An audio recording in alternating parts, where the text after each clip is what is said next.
Cet entrepreneur tunisien a revendu sa boîte à plus de 100 millions de dollars, mais il a décidé de tout recommencer à zéro. J'ai grandi en Mauritanie, en Inde, Nigeria, en Tunisie évidemment. Quand tu es jeune et tu changes de pays souvent, ce qui est le plus dur à vivre, c'est d'être différent. Karim Jouini est passionné de technologie dès son enfance. À seulement 15 ans, il crée son premier logiciel. À 15 ans, j'ai bossé un été dans un cybercafé. Et vu que je savais un peu coder et que je m'ennuyais dans le cybercafé, je me suis dit, mais en fait, il y a peut-être un truc à faire. Je peux peut-être automatiser mon job. Mais à mon échelle, j'étais le roi du pétrole. Après ses études, il rejoint Microsoft aux États-Unis et quelques années plus tard, il quitte l'entreprise et lance sa première startup, Expensia.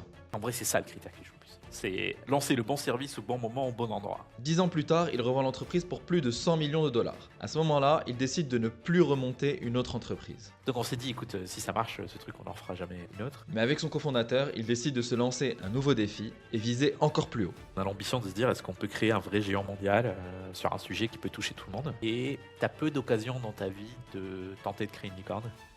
Karim, welcome. Merci.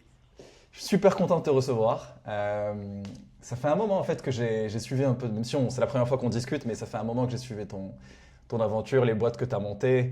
Tu es le founder d'Expensia. Je pense que beaucoup de gens connaissent parmi ceux qui nous écoutent. Ceux qui ne connaissent pas, il faut aller regarder. Et maintenant d'une nouvelle boîte, Thunders, on va en parler aussi. Écoute, welcome. J'ai envie de parler un peu de ton parcours, parler des boîtes que tu as montées, ce qui t'a mené à monter ces entreprises. Tu as vu aussi sur la tech, parce que ça fait peut-être une dizaine ou une quinzaine d'années que tu es t'es dans le domaine. Absolument. Écoute, pour commencer, j'ai vu que tu disais que tu avais appris à écrire sur un clavier, donc à faire de l'informatique, on va dire, très jeune, même jusqu'à dire que potentiellement avant même d'écrire sur des feuilles. Ah Est-ce que oui, tu c'est peux me clair. raconter un peu je sais pas, ton enfance et comment tu es arrivé dans l'informatique? Ça marche, écoute, moi mon père est diplomate, il est à la retraite maintenant, et donc il nous a un peu traîné derrière lui là où il a bossé, donc il était à différents postes, mais il a fini consul à la fin de sa carrière. Et donc du coup, moi j'ai grandi en Mauritanie, en Inde, au Nigeria, en Tunisie évidemment, et ensuite j'ai fait mes études en France. Mais dans cette enfance-là, dans la phase où j'étais en Inde, euh, moi je suis le troisième d'une fratrie de quatre garçons. Et donc, l'aîné commençait à s'intéresser à l'informatique. Mes parents, même si c'est des littéraires, ils ont assez tôt cru au fait que la techno, ça va être le principal, on va dire, ascenseur social en Tunisie. Et donc, ils nous ont pas mal motivés. Et donc, mon aîné, qui avait à l'époque 9 ans, il a beaucoup poussé pour avoir un premier ordinateur. À l'époque, c'était un 286. Euh, et du coup, moi, j'ai vu arriver ce 286, j'avais 4 ans et demi. Et je suis assez vite tombé amoureux de la capacité à utiliser cette machine, à apprendre à taper, etc. Et donc c'est vrai que j'ai appris à taper avant d'apprendre à écrire. Et les mauvaises langues diront que j'ai jamais appris à écrire parce que j'ai une écriture horrible. Mais Et du coup, dans la fratrie, vous avez grandi tous les trois en utilisant un peu, en discutant, vous avez pris ensemble? Oui, on est quatre maintenant. Il y a un petit dernier qui est arrivé quelques années après moi. Et donc oui, on a appris à l'utiliser ensemble. Alors à l'époque, je veux pas paraître trop vieux, mais j'ai bientôt 40 ans. Mais à l'époque, on achetait des magazines tu vois, récupérer des nouvelles apps. À l'époque, il y avait des magazines avec un petit CD. Ou pour apprendre à coder. Dans les magazines, tu avais souvent, dans les magazines de geek, des bouts de code en Basic ou en Pascal pour faire tel ou tel jeu, où en gros le magazine il te disait voici le code source, quoi. C'est de l'open source version papier. Et donc on a appris à copier du code sans vraiment comprendre ce que c'est. Ça me rappelle Euh, quand je faisais mes études et on avait un cours d'algorithmie et on écrivait du code sur papier. En vrai, c'est Absolument. assez marrant en vrai, mais faut bien tester le truc, faut bien faire un examen quoi. Et du coup, c'était sur papier. Exactement. Et du coup, tu apprends à exécuter sur papier. Tu apprends à faire un petit papier à côté où tu passes ligne à ligne et tu te dis qu'est-ce que ça Ouais. va donner. Donc avant on écrivait sur papier, ensuite on a écrit sur clavier, maintenant c'est l'IA qui le fait. Donc, on a Voilà, complètement. maintenant on n'écrit plus. J'espère qu'un Maintenant on jour parle. on n'oubliera pas qu'est-ce que ça veut dire d'écrire ou de taper. Et Et du coup, donc voilà, du coup, je suis tombé très tôt dans l'informatique. t'as habité, tu disais, dans trois quatre pays, Tunisie, Inde, Nigeria aussi. Nigeria, Mauritanie. Ensuite, mes parents, ils ont fait la Pologne, donc j'y allais souvent. Tu as passé donc de 0 à 18 ans, tu as vécu dans tous ces pays-là. Qu'est-ce que tu dirais que ça t'a apporté? Je pense que c'est forcément un peu dur d'avoir du recul, mais est-ce que tu dirais que dans la suite de ta vie, dans ta carrière, ça t'a apporté des choses? Est-ce que tu as pu identifier un peu sur quel point ça t'a aidé? Oui, ça m'a apporté beaucoup de choses. Déjà sur l'échelle perso, je pense que j'ai une vision du monde qui est souvent différente de la majorité des gens, parce que j'ai eu d'autres opportunités, d'autres perspectives. C'est-à-dire, par exemple, tu vois, la Tunisie, c'est un pays qui a beaucoup de problèmes, comme plein de pays à revenus intermédiaires. Euh, et donc, beaucoup de Tunisiens ont l'impression que la Tunisie, c'est le fond. Sauf que, ayant grandi dans des pays qui ont d'autres types de problèmes, l'Inde, c'est 1 milliard de personnes qu'il faut gérer. Le Nigeria, c'est une croissance démographique dingue, avec un niveau de pauvreté très élevé, un niveau de corruption très élevé, etc. Donc déjà, rien que sur le pessimisme qu'on a vis-à-vis du pays, moi j'ai un regard assez différent. C'est-à-dire que je place bien la Tunisie comme un pays intermédiaire, plutôt que je le place comme le fond de ce qui peut se passer. Donc ça change pas mal. Je dirais en géopolitique aussi, c'est-à-dire que la perspective sur ce qui se passe, surtout dans cette période-là, qui est une période assez instable, en fait, moi, ça me semble moins sorti de nulle part, parce qu'on a une culture un peu politique, et aussi parce qu'on a eu l'habitude de parler à beaucoup de diplomates de beaucoup de pays, et donc tu te rends compte que l'histoire est vécue de manière très différente par différentes personnes. Tu vois, c'est-à-dire que C'est-à-dire que l'histoire qui a été racontée pendant cette période-là, dans ces pays-là, c'était pas la même que si on est branché sur les médias occidentaux, par exemple. Exactement, c'est-à-dire que chaque pays, chaque région a un peu un storytelling sur l'histoire. C'est-à-dire que l'histoire avec un grand H, les événements qui ont lieu, supposons que ça c'est la référence, on va appeler ça la vérité absolue, chaque pays a un peu un storytelling, il y a un vécu vis-à-vis de cette vérité absolue. Et donc, c'est un peu plus facile pour moi de comprendre les réactions de certains pays, de comprendre comment pensent les États-Unis, comment pense l'Iran, parce que, ayant grandi avec beaucoup de diplomates, tu apprends à relativiser parce que tu vois que leur vision du monde, elle a rien à voir avec la tienne, parce qu'ils lisent pas les mêmes choses, ils écoutent pas les mêmes choses. Même si on est un monde qui est très mondialisé, donc on peut très vite penser qu'on lit les mêmes choses et qu'on écoute les mêmes choses et qu'on a vécu l'histoire de la même façon, mais en vrai de manière très différente. Donc ça, je dirais que ça m'a apporté ça. Sinon, sur une échelle un peu plus marrante, quand tu es jeune et tu changes de pays souvent, ce qui est le plus dur à vivre, c'est d'être différent. Quand tu es gamin, tu n'as pas envie d'être différent des autres gamins. Et donc, tu apprends beaucoup à copier et à t'adapter.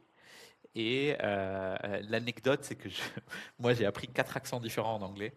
Parce que quand tu arrives dans un pays anglophone, mais ils n'ont pas le même accent et tu n'as pas envie d'être différent. Et donc, en tant que gamin, j'ai appris vraiment à écouter et copier les accents. Et c'est devenu presque naturel. Et du coup, maintenant, j'ai peur de vexer les gens. Parce que quand je vais dans un pays, au bout de quelques heures, je me mets à parler avec le même accent. Récemment, j'étais au Sultanat d'Oman, je me suis mis à parler avec un accent du Golfe. Et donc, là où maintenant ça me stresse, parce que j'ai pas envie que les gens pensent que c'est du racisme et Ouais, ouais, c'est trop drôle. et que je me Mais, moque. En fait, non, mais, moi je parle mais avec tu vois, l'accent indien. je pense que ça veut dire que ça crée aussi une capacité d'observation qui est énorme. Parce que alors, lorsque tu grandis en passant dans tous ces pays, tu as toujours une phase où l'autre est différent, donc il faut comprendre comment il s'exprime, quel est son humour, des choses de base. Mais Exactement, il t'es faut sur le apprendre tout qui-vive. ça. Tu es sur le qui-vive. Et donc je pense que c'est quelque chose que tu gardes avec toi et tu gardes cette capacité d'observation qui est une capacité d'apprentissage en fait. Absolument. Et je pense que c'est ça ce qui m'a le plus apporté, ce que cette expérience m'a le plus apporté, c'est vraiment ça.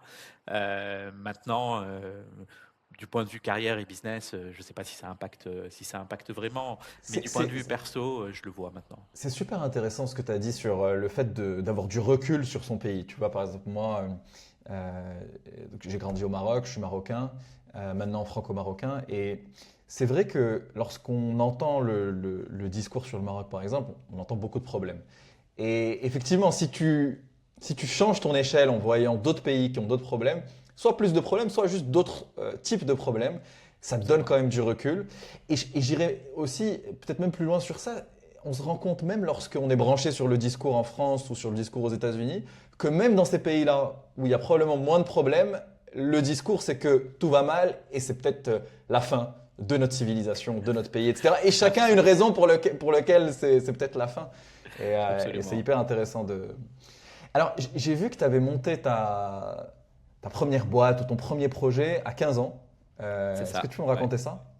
Oui, en fait, moi, Je pense que très jeune, j'ai toujours voulu gagner mon propre argent. Je pense que le sujet, il a commencé, je devais avoir peut-être 9 ou 10 ans, je cherchais toujours comment je pouvais gagner mon argent de poche, euh, sans vraie raison. Je pense que c'était juste câblé dans ma tête, au sens où nous, on a toujours fait partie de la classe moyenne, ou le haut de la classe moyenne, c'est-à-dire au sens où j'ai jamais eu besoin d'argent. On n'a jamais été riche dans ma famille. Au sens où, oui, je pouvais pas aller claquer de l'argent en boîte parce que je trouvais que c'était un peu abusé comparé au salaire de mes parents, mais on n'a jamais manqué d'argent. Et en fait, cette logique de je veux gagner mon argent, bah en fait, j'ai un peu cherché ce que je pouvais faire à droite à gauche. Et à un moment, à 15 ans, j'ai bossé un été dans un cybercafé. Si les gens se rappellent encore ce que c'est qu'un cybercafé. Et donc, c'était un boulot assez chiant, en vrai, parce que j'étais assis dans un bureau. Dans le cybercafé, il y avait 16 machines. Et je passais mon temps à compter quand est-ce que les gens arrivent, quand est-ce qu'ils partent, ce qu'ils doivent payer, et réparer les PC derrière eux parce qu'ils ont installé des bêtises ou ils ont changé un setting. Et donc, je passais mes journées à faire ça. C'était l'été. Donc, les gens, ils arrivaient en maillot de bain, ils sortaient de la plage. Et moi, pour gagner à l'époque, je devais gagner 150 euros, je crois, par mois. Bon, c'était pas hyper passionnant. Et vu que je savais un peu coder et que je m'ennuyais dans le cybercafé, je me suis dit, mais en fait, il y a peut-être un truc à faire. Je peux peut-être automatiser mon job. Donc j'ai fait une petite appli, très terre à terre, un truc client-serveur où il y a un petit client installé sur les devices. Le petit client, il bloque l'écran. Moi, je le débloque depuis mon serveur et ça compte les secondes qui passent.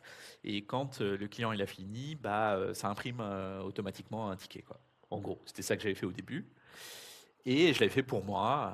Et là, le responsable du cybercafé, à un moment, il voit le truc et il me dit est-ce que je peux acheter une licence? Et là, je commence à me rendre compte que c'est un vrai business, au fait, le software. Et du coup, évidemment, j'ai dit oui. Et du coup, j'ai passé la fin de mon lycée à le vendre partout en Tunisie. Donc, tous les cybercafés que je connaissais utilisaient ça à la fin. Et du coup, j'ai appris ce que c'est que de faire du SaaS. Parce que même si c'était installé en local, il y avait un abonnement annuel. J'ai appris ce que c'est que de se faire pirater. Parce que tu as des gens qui voilà, font des copies illégales. J'ai appris ce que c'est que de faire du support client quand tu es au lycée, tu as un examen et tu reçois des coups de fil parce que le cybercafé il est bloqué, son truc marche pas. Donc, et surtout, j'ai appris une leçon que beaucoup de geeks mettent du temps à apprendre dans leur vie, qui est que vendre du logiciel, c'est plus dur que de le créer. Et c'est un peu dur à accepter. Aujourd'hui c'est évident. Il y J'ai a, j'ai vu voilà. j'ai vu un tweet super drôle sur ça où en fait, donc en ce moment, avec l'IA, on peut créer beaucoup d'applications, etc., enfin, Absolument. des choses assez rapidement. Et j'ai vu un software engineer ou quelqu'un qui construit des apps, en tout cas avec l'IA sur Twitter, écrire un truc du genre, euh, euh, genre je viens de finir mon app que j'ai construit avec de l'IA et je viens d'être promu au rang de marketeur. Et en fait, c'est ça. C'est-à-dire que, ok, une fois que c'est construit, il y a tout un autre travail à faire, quoi. Absolument, il y a un travail de comprendre quelle est la valeur attendue par le client, comment tu marketes, comment tu vends, faire du suivi, des relances, etc. Donc j'ai appris ça dans le dur. Et donc en vrai, ma boîte n'était pas un méga succès, mais à mon échelle, j'étais le roi du pétrole. Tu vois, à mon échelle, je vendais une, parfois deux licences par semaine. C'est des licences annuelles, donc ça se renouvelait après. Les Et licences, ça se je les vendait à vendais combien? une centaine d'euros par an, par, euh, par cybercafé. Et donc, du coup, bah, très vite, je me suis mis à avoir Ouais, ça fait bah, quelques rapidement milliers, 800, quelques 1000 dizaines de euros. milliers d'euros par an. Ah ouais, c'est beaucoup, c'est énorme. Au lycée, c'est énorme. Oui, à l'époque, surtout, j'avais pas Et besoin donc, tu as d'argent, toujours j'étais eu ce consul. profil euh, à la fois où tu étais technique et t'aimes construire des choses, mais tu as aussi la capacité du côté humain, d'aller voir les gens, de leur vendre. T'as En toujours eu fait, ces j'ai deux côtés commencé à jusqu'à l'apprendre à aujourd'hui? ce moment-là. En fait, j'ai commencé à l'apprendre à ce moment-là, sans, tu vois, sans oublier où sont mes forces et mes faiblesses. C'est-à-dire que moi, je ne suis pas un sales. Par contre, j'ai appris euh, les règles du sales. C'est-à-dire que j'ai appris que le sales, c'est de la discipline. J'ai appris que le sales, c'est du closing. Et pour closer, Alors, bah, au fait, alors, c'est-à-dire, c'est de la discipline, c'est-à-dire? c'est-à-dire qu'il faut relancer, il faut faire ce que tu as promis, que dans le sales B2B, ce qui sont en fait tous les business que j'ai fait, c'est du B2B, donc c'est le seul business que je connais bien. Bah, ouais, dans le B2B, un client, il achète après 10-15 points de contact. Il n'achète pas comme ça du jour au lendemain. Donc il faut apprendre à relancer. Il faut apprendre que relancer, c'est pas enquiquiner les gens, c'est parfois tu leur rends service parce que toi, ton service, il est là pour les aider, donc tu leur rappelles que tu peux les aider. Donc tout ça, je l'ai appris, mais j'ai aussi appris que je suis pas un marketeur, je suis pas un sales, je reste profondément un ingénieur, mais je sais gérer des sales grâce à ces différentes expériences. Ouais. Et tu as parlé de closing, qu'est-ce que tu as appris sur ça? Bah, qu'il faut, désolé pour la comparaison, mais il faut sortir de la friend zone. C'est-à-dire que c'est facile de rester dans la friend zone et d'échanger avec un prospect, mais à un moment, il ne faut pas perdre de vue l'objectif. C'est-à-dire l'objectif, c'est de closer ce client, c'est-à-dire de le signer et de l'intégrer, et de lui rendre ce service. C'est-à-dire lui délivrer le ROI que tu veux lui délivrer. Et les deux, ils vont ensemble. Donc c'est important de ne pas perdre cet objectif de vue et de ne pas rentrer dans une relation où on échange, mais en perdant de vue cet objectif. Et beaucoup de sales font ça, hein. Et beaucoup d'entrepreneurs font ça. Super Je vois. intéressant. Parce que c'est vrai qu'il y a un moment où il y a cette capacité qui est difficile à expliquer je sais pas, de faire d'accélérer les choses et de dire OK, c'est maintenant. Et presque d'attraper le deal en fait. C'est quelque chose de très. Oui. Je sais pas comment Il faut créer expliquer du ça. sentiment d'urgence. Il faut maintenant, avec de l'âge, et avec de l'expérience, j'ai découvert des méthodos qui sont formalisés. À l'époque, j'avais 15-16 ans, et puis il n'y avait pas autant d'accès au contenu que maintenant. Mais maintenant, il y a des méthodos. Il y a Medic, il y a Spiced, qui détaillent assez bien ça, qui expliquent que voilà. Il faut créer un sentiment d'urgence, il faut s'assurer que la personne a naturellement un sentiment d'urgence. Il faut savoir faire le lien entre ce que la personne vit et ce que tu vas lui apporter. Tu vois, l'exemple un peu caricatural, c'est mon ordinateur rame. Je suis conscient que mon ordinateur rame, mais 90% des gens ne vont pas faire le pas d'aller changer cet ordinateur. Parce qu'il n'y a pas une incentive immédiate. Donc, on est tous des procrastineurs, y compris nos prospects. Et donc, c'est comment les convaincre de la valeur et de les convaincre de l'urgence de mettre à jour cet ordinateur et d'aller acheter un nouveau. Okay. Et comment aussi leur simplifier l'achat de cet ordinateur. Leur simplifier au maximum, c'est-à-dire limite frapper à la porte et dire je sais que votre PC RAM, en voici un, il est tout prêt, il est déjà installé, il y a déjà toutes les apps que vous avez. Tu vois un peu la caricature, c'est comment simplifier l'acte d'achat. Et pour moi, c'est ça le closing. Ok, super cool. Euh, donc tu fais ça pendant le lycée, tu gagnes déjà plus enfin, des dizaines de milliers d'euros, ce qui est énorme à cet âge-là. Euh, Tu fais tes études et je crois que ton premier job, c'est Microsoft. C'est ça. Donc je fais mes études. Pendant mes études, j'ai essayé pas mal de petits trucs. Voilà, j'ai participé à, à une plateforme qui est peut-être un peu moins connue à ton âge, mais qui s'appelle Vidmerd, VDM, Non, mais je me si ça te rappelle. parle. Non, mais si, bien sûr, je me rappelle. Donc j'ai participé un petit peu à ça, j'ai rejoint tardivement, je faisais les apps mobiles. Euh, j'ai aussi fait un peu de sous-traitance, j'ai fait un peu d'e-commerce. Je me suis cherché comme beaucoup d'étudiants, j'ai été prof à la fac. Donc je fais partie un peu de ces jeunes qui, à l'époque, je sais que je suis passionné d'informatique, mais l'informatique, c'est pas un métier. Donc je cherchais un peu toutes les choses que je pouvais faire. Et ensuite, j'ai décidé de plutôt rejoindre un gros acteur parce que j'avais vécu l'entrepreneuriat en mode hobby, tu vois, en mode artisanal. Je voulais voir ce que c'est que de l'industrie. Comment tu fais du logiciel à grande échelle. Et du coup, j'ai rejoint Microsoft.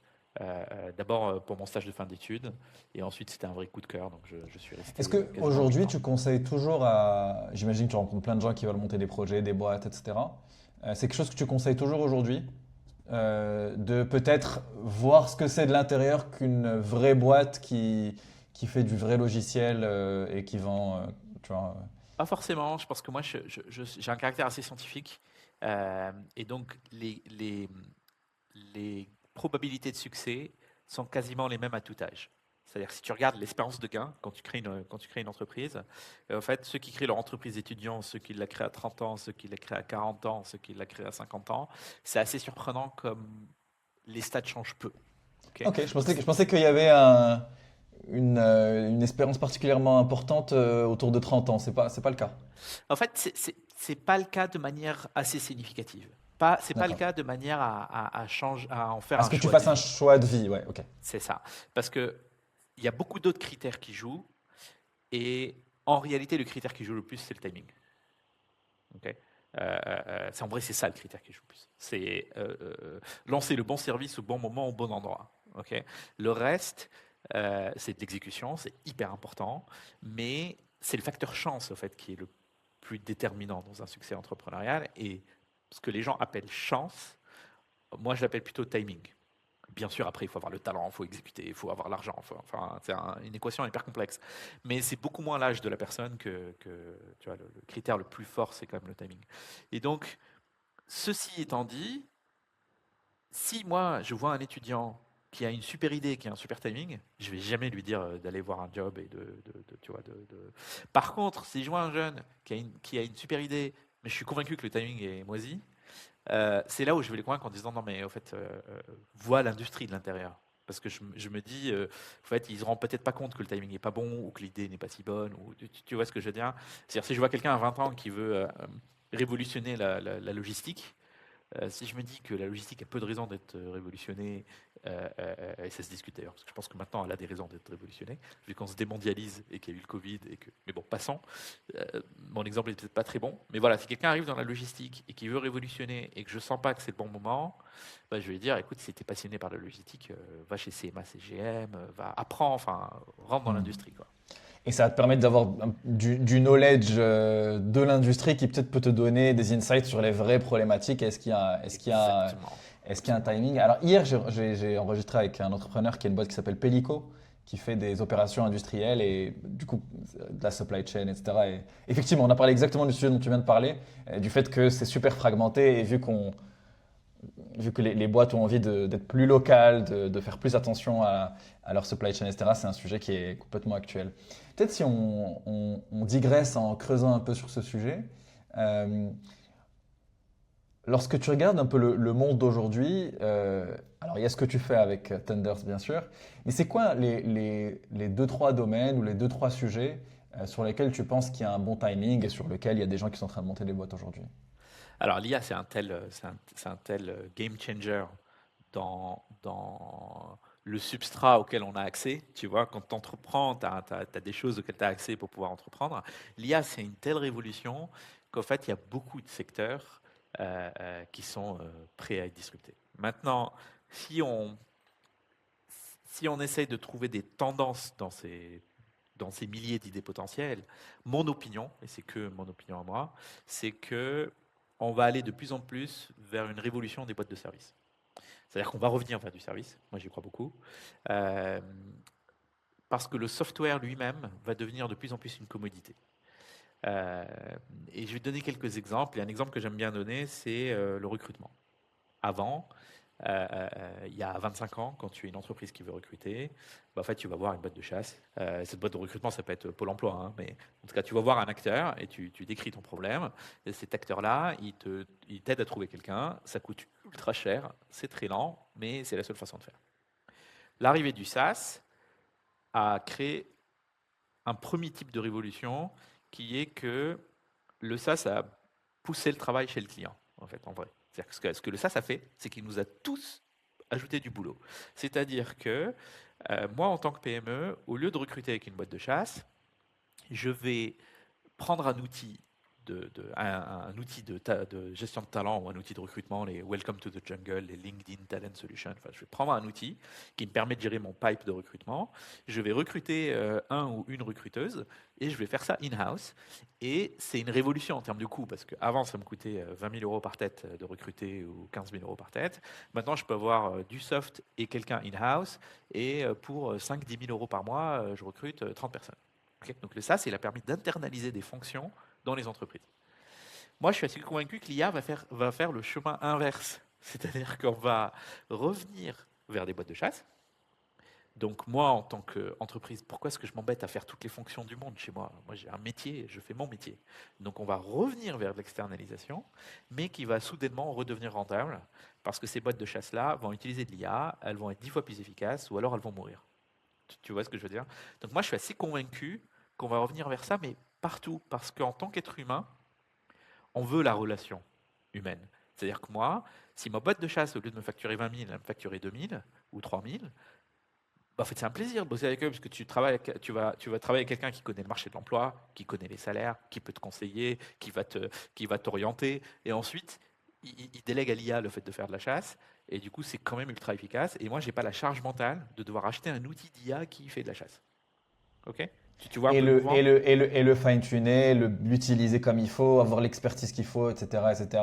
C'est Exactement. hyper intéressant. C'est pas software as a service, c'est service as a software, quoi. Exactement. Et ça, c'est la phrase de Satya. Il a utilisé cette phrase à un moment. Et moi, j'utilise aussi pas mal. C'est de dire, en fait, le SaaS, il n'est pas mort. C'est juste que c'est devenu du service à software.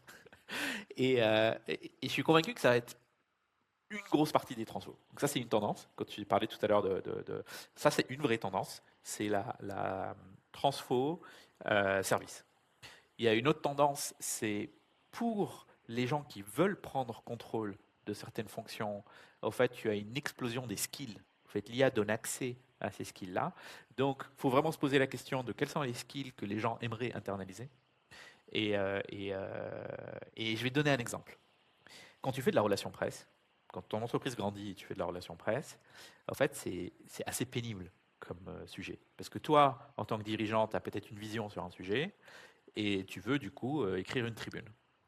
Mais toi, tu n'as pas les skills pour écrire la tribune, mais tu sais ce que tu veux dire. Tu as en tête ce que tu veux dire. Et donc, typiquement, comment ça se passe? En fait, tu vas aller à ton équipe marketing, ou voilà, tu vas aller à ton équipe marketing en général, tu vas leur dire, voilà, il y a tel sujet dont je veux parler, vous allez prendre 15 minutes, vous allez en discuter, ils vont prendre quelques bullet points, ils vont partir 3-4 jours, et ils reviennent avec un premier draft. Tu lis le draft, tu te dis, bah, c'est pas exactement ce que je voulais, et il y a des choses à améliorer, du coup, vous refaites un call, hop, tac, tac, tu donnes ton feedback, puis une semaine après, tu as une V2. Et puis tu reboucles, et peut-être une semaine après, tu as une V3. Et là, tu es content. Et tu as passé 3 semaines, et ton article il est prêt, il va partir en presse. Ce que l'IA permet, c'est à des gens qui savent ce qu'ils veulent faire. Dans cet exemple, je sais ce que je veux dire dans la tribune. En fait, maintenant, je peux itérer avec une IA, et au lieu de faire des itérations d'une semaine, je vais faire des itérations de 3 minutes. Tu vois, donc je vais expliquer ce que je veux faire et l'IA va me faire un premier draft qui est moisi et là je vais dire non mais en fait c'est pas exactement ça, change ceci, fais cela, rajoute-moi un graphe, fais telle chose et à la fin bah, en itérant comme ça au bout de 15 à 20 minutes j'ai mon article de presse. Donc ça a eu deux conséquences, c'est que un, ça allait beaucoup plus vite, deux, j'ai économisé de l'énergie. Ok, donc c'est quelque chose que j'allais faire de toute façon. Et soit je l'ai fait avec des humains, soit je l'ai fait en autonomie. Donc pour moi, il faut se poser la question quand on innove dans l'IA, c'est dans quel cas je suis. Est-ce que je suis dans le cas où c'est une industrie qui a toujours existé et je veux la rendre plus efficace et la meilleure façon de la vendre et de grandir, c'est de faire du service?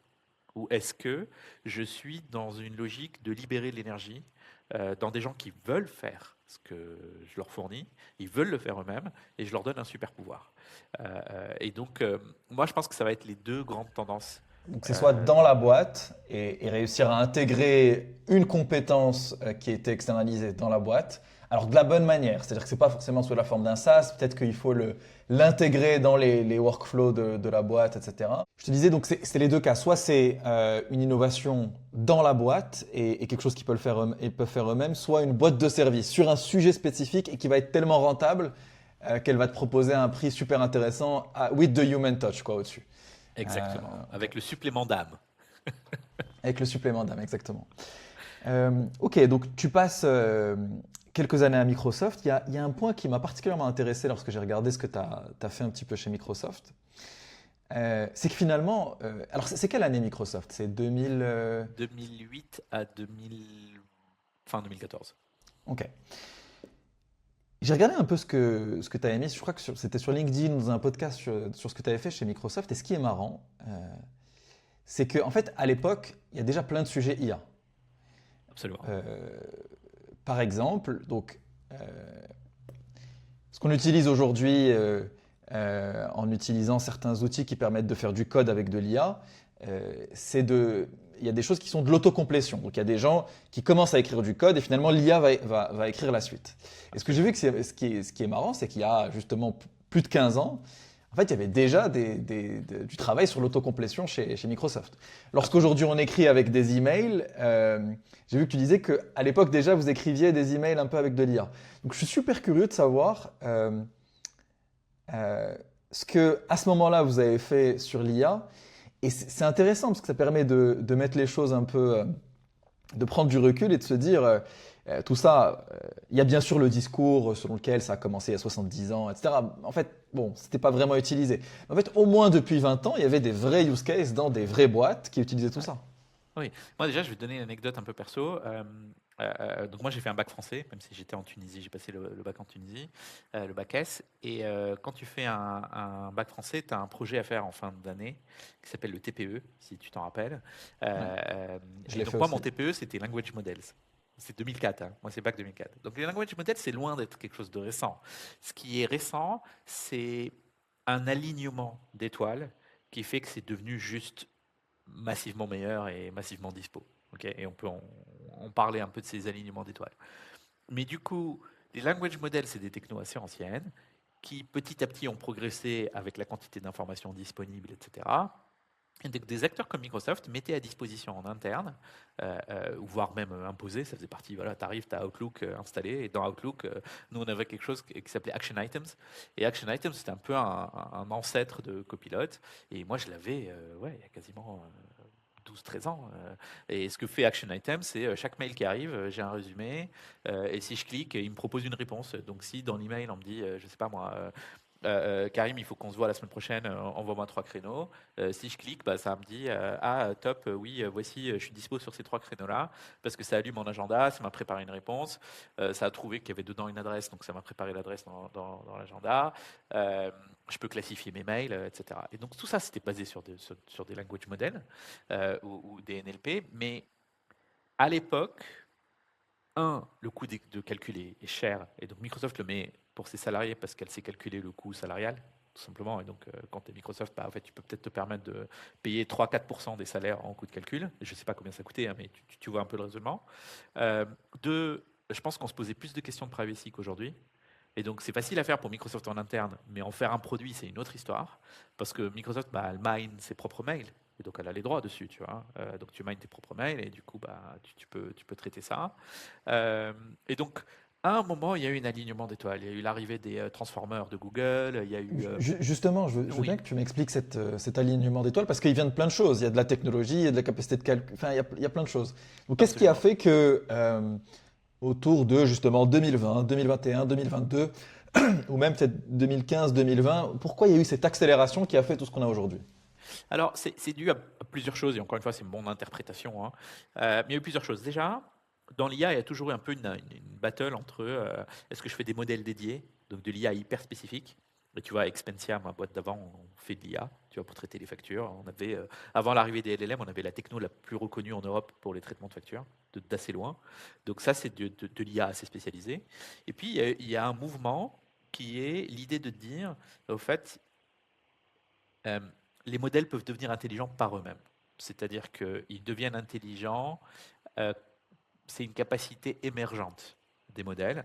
Donc au lieu d'essayer de faire des modèles ultra dédiés, ultra spécialisés, si on faisait des modèles de plus en plus gros et de plus en plus intelligents, ils vont à un moment savoir faire ce qu'on leur demande de faire. Ce qui est quand même tu vois, une vision euh, C'est assez c'est- éloignée. c'est- Tu vois. c'est super contre-intuitif, je trouve.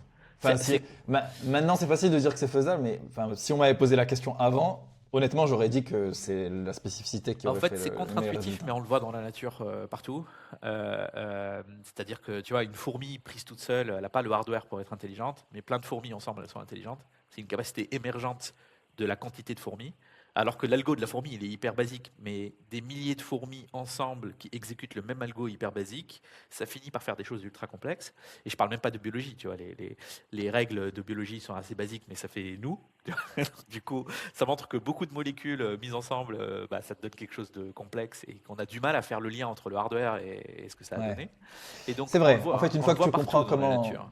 lorsque tu vois comment c'est fait avec des millions de paramètres et les mots qui sont positionnés en fonction des autres mots, c'est vrai qu'on peut se dire que, ok, du coup, c'est intéressant d'avoir une compréhension du langage et lorsqu'on a une demande spécifique, que cette demande puisse se positionner par rapport à l'espace du reste et donc proposer Mais un ça va encore résultat, plus quoi. loin. C'est-à-dire que l'idée des capacités émergentes, c'est de dire si j'ai un modèle qui a assez de calculs, qui voit assez de données, ce modèle va tout seul se mettre de manière émergente à être capable de raisonner, ce qui est quand même hyper puissant. Et donc ça, il y a eu un peu cette thèse depuis au moins 40 ans. Et en fait, il y a eu des premiers signaux que ça peut vraiment marcher. Et les premiers signaux, c'est 2008, 2009, 2010. C'était dans la reconnaissance vocale.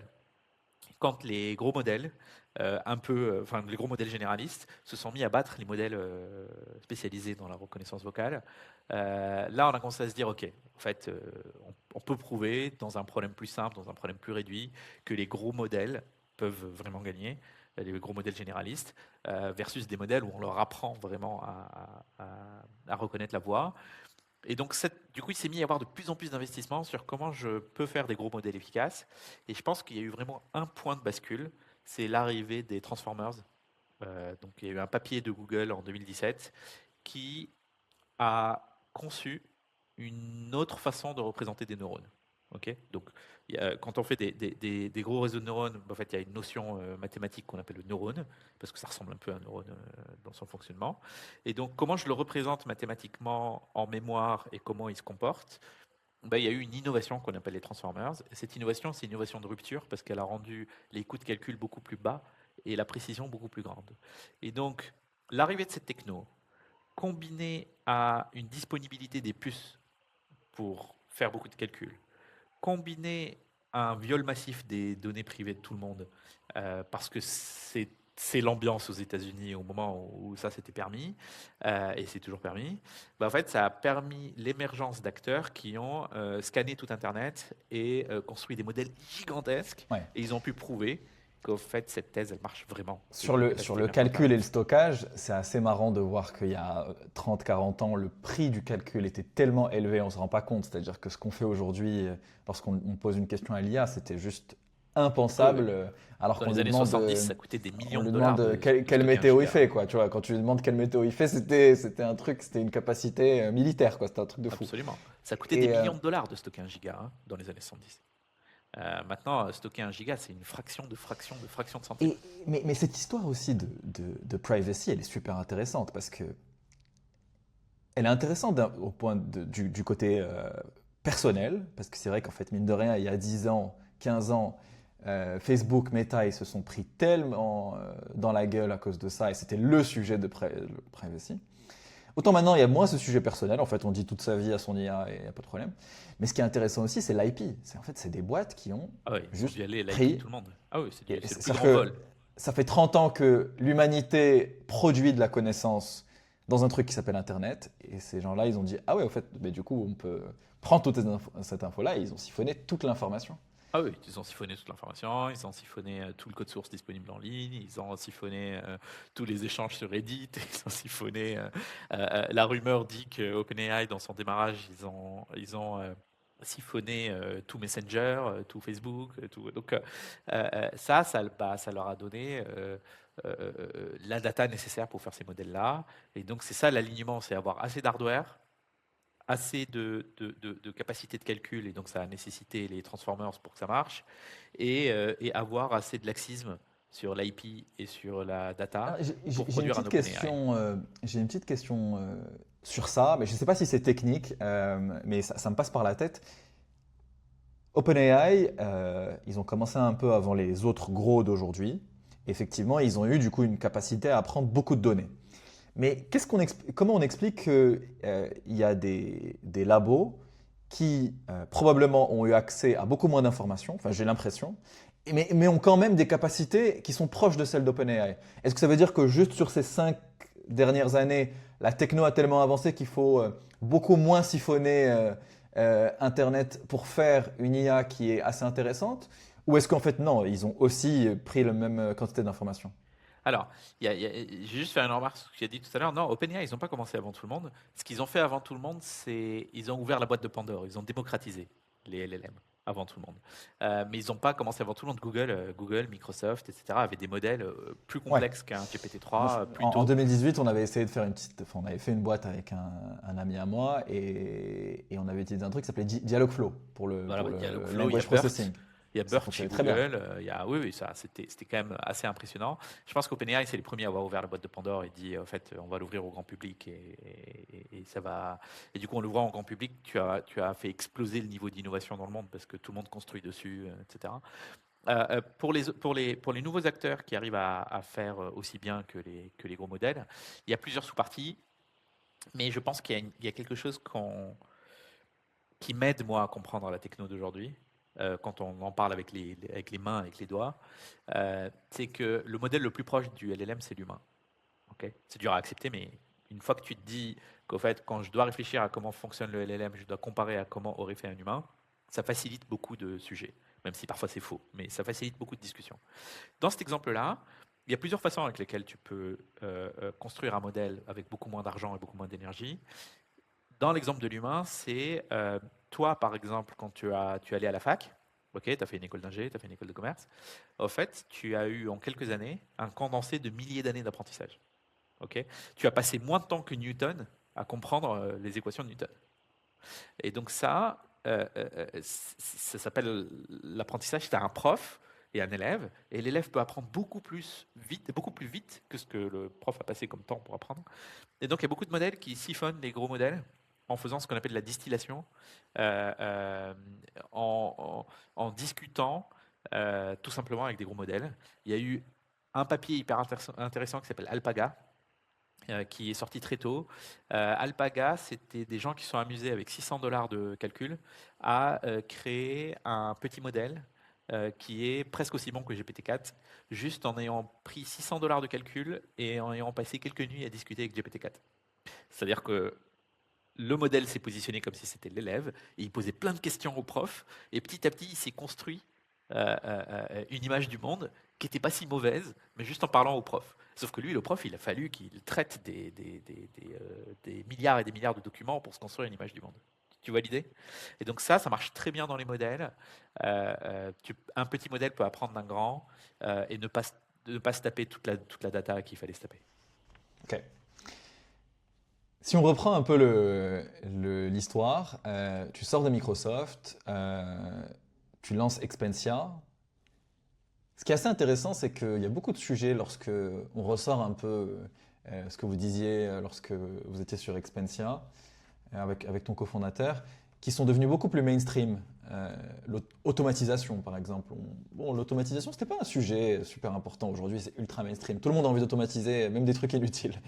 L'IA, je sais pas, les process dans les entreprises, etc., les systèmes justement de facturation ou d'autres. C'était quoi le problème que vous aviez identifié? Pourquoi c'était le bon timing justement? Comment tu as choisi cette idée-là? Et est-ce que tu peux me raconter un peu Expensia dans les grandes lignes? Alors oui, bien sûr. Moi, ma façon de choisir les idées en général, c'est que je pars d'un sujet que je considère très chiant pour moi-même. Ok. Différentes personnes ont différentes façons d'entreprendre. Moi, c'est très dur d'entreprendre dans un problème que je comprends pas. Bon, en tout cas au démarrage. Après, à chaque fois que tu te lances dans un problème, en fait, tu finis par le comprendre 100 fois mieux que ce que tu le comprenais avant. Mais pour moi, il faut que ça soit quelque chose qui me touche. Et donc moi, je faisais mes notes de frais pour Microsoft et c'était hyper chiant. Et donc, j'ai commencé à regarder autour de moi et j'ai vu qu'autour de moi, il y a pas mal de personnes qui ont le même constat. Donc, ça a commencé de manière vraiment très basique. Ensuite, je me suis dit, OK, tu peux bien imaginer quand j'ai un sujet chiant, je lance pas une boîte à chaque fois, tu vois. Donc, je suis plutôt allé chercher, est-ce que je peux acheter une solution et pourquoi Microsoft, tu vois, faisait ses notes de frais comme ça, quoi. Chez Microsoft, c'est tu remplis un Excel avec tes frais, donc tu saisis chacun des tickets dans ton Excel, puis tu envoies l'Excel à un système, puis tu imprimes, puis tu vas scotcher tes tickets sur une feuille A4 que tu vas scanner, puis tu l'envoies par la poste en Pologne, puis tu es rappelé des semaines après, enfin bref, un enfer, et souvent des trucs qui se perdent. Donc je me disais, c'est pas possible quoi, de faire ça aussi mal. Et en fait, en faisant une étude de marché, on s'est rendu compte que oui, les solutions de l'époque, elles étaient quand même assez moisies. Et moi, j'ai une deuxième chose quand j'entreprends, c'est que je suppose toujours que les autres, ils sont pas plus cons que nous, tu vois, et pas forcément plus smart. Mais je suppose, Parce je que tu suppose as le cas où il n'y a pas de solution, mais c'est parce qu'il ne peut pas y avoir de solution. Ou que c'est pas le bon Exactement. moment, ou qu'il n'y a pas quelqu'un qui va payer, etc. Ok. Absolument. Et donc moi, je me dis toujours, ils sont pas plus cons que nous. Donc si les solutions du marché sont moisies, il y a une bonne raison. Et donc notre obsession, c'est devenu, allons trouver la bonne raison et voyons si on peut faire différemment. Et donc c'est en cherchant pourquoi les autres solutions sont moisies qu'on s'est rendu compte que c'est le bon timing. Ok. Parce qu'on s'est rendu compte qu'en gros, la plupart des solutions du marché, elles sont pas mobiles ou très peu mobiles à l'époque. Ok, donc 2014. Sauf que, enfin, tu fais beaucoup de notes de frais quand tu te déplaces, quoi. Donc, devoir attendre de revenir au bureau pour faire tes notes de frais, c'est quand même dommage. Mais elles n'étaient pas mobiles parce qu'au moment où elles ont démarré, tu pouvais pas assez garantir qu'il y avait assez de bons smartphones dispo chez les salariés. Ok. Il y avait encore des débats de est-ce que le salarié utilise le Parce que sien ou Expensia, vous pas. lancez en quelle année? Pour juste resituer ça, Fin justement. 2014. D'accord. Donc les solutions, elles étaient pré-2010. Et donc, elles n'étaient pas, Elles ok. n'étaient pas Elles pensées n'étaient pas pour le adaptées au mobile. smartphone, elles n'étaient pas pensées pour ça. Voilà. Et donc, quand elles faisaient du smartphone, c'était souvent des gadgets. Tu vois, c'était Et pas pensées pour que tu aies la 3G, puis la 4G, et donc que ce soit facile de l'utiliser, etc. exactement. En plus, c'est pas pensé que tu peux avoir une bonne caméra dessus. C'est pas pensé que les grands comptes vont prendre des téléphones à leurs salariés ou imposer à leurs salariés d'utiliser leur téléphone perso. C'est un vrai sujet en Europe. Hein. C'est est-ce que j'utilise mon téléphone perso pour faire du pro? Est-ce que c'est normal? Est-ce que c'est pas normal? Etc. Et donc, elles n'étaient pas mobile first. Donc, on s'est dit, en fait, on peut faire quelque chose de différent. On peut être mobile first et c'est pensé pour le mobile end-to-end. C'est-à-dire, dans l'Expensia, tu peux faire tes frais dessus, le manager peut les valider dessus. Enfin, tout est intégré dans le mobile et tu prends des belles photos de tes tickets. Ça, c'est la première chose. Deuxième chose, en Europe, tu dois garder la facture papier. Ok. Donc, ok, tu peux faire une super solution intégrée, digitale, tout ce que tu veux, mais si à la fin, tu dois quand même faire une enveloppe et l'envoyer en Pologne dans le cas de Microsoft, en fait, tu casses l'expérience si tu dois archiver le papier, ok, pour toi et pour ton client, enfin pour le salarié et pour le client. Et donc, on s'est mis à regarder un peu politiquement s'il y avait des projets autour de ça. Et on a vu que l'Espagne avait déjà passé une loi, que la France préparait une loi, que l'Allemagne, il y avait des débats dans certains Länder de dire est-ce qu'on autorise l'archivage numérique des factures? C'est-à-dire, est-ce qu'on t'autorise à jeter la facture tant que tu as un scan valide? Et on a vu il y avait vraiment une porte là-dessus, c'est qu'on pourrait être archiveur à valeur légale avant tout le monde. Et donc, c'est ce qui s'est passé d'ailleurs. On était premier archiveur en France à arriver sur le marché. Et donc, c'est important l'archivage parce que du coup, tu peux maintenant dire aux salariés tu as une incentive à utiliser ton téléphone, parce qu'en sortant du resto, tu prends en photo le ticket et tu peux le jeter. Donc ça, déjà, tu as beaucoup moins de problèmes. Dernier point, c'était l'IA pour le traitement de facture. C'est qu'en fait, il y avait un peu l'idée que l'IA était trop chère et trop peu fiable, ce qui est vrai dans les deux cas. C'est-à-dire que nous, quand on a démarré, traiter une facture pour nous, il nous coûtait plus en calcul que d'envoyer la facture en Tunisie ou à Madagascar pour qu'un humain la tape. Okay. Mais on voyait que, évidemment, pas besoin d'avoir un doctorat pour voir que les coûts de calcul ils baissent, tu vois, régulièrement, et que les clients allaient accepter, les salariés allaient accepter les erreurs. Et donc, on a testé quel était le seuil de tolérance, et on a vu que les salariés étaient prêts à corriger un ticket sur 5. C'est-à-dire qu'en gros, on a testé en introduisant des erreurs exprès et en saisissant correctement certaines factures, à partir de quand le drop ou le churn était trop élevé.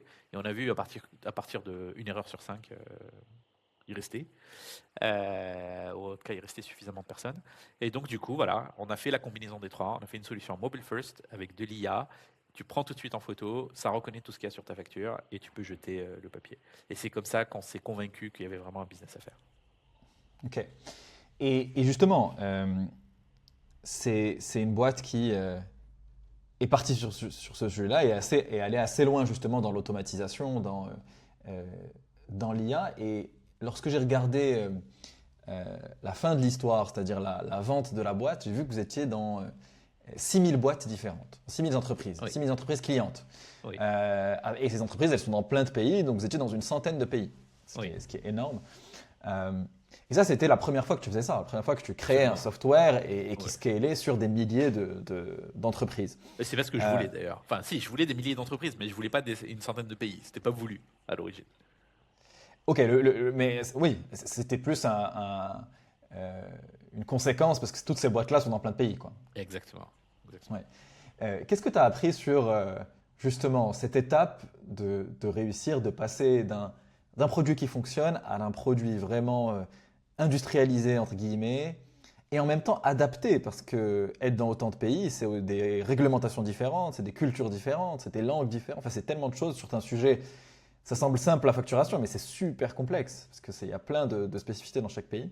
Donc qu'est-ce que tu as appris sur ça?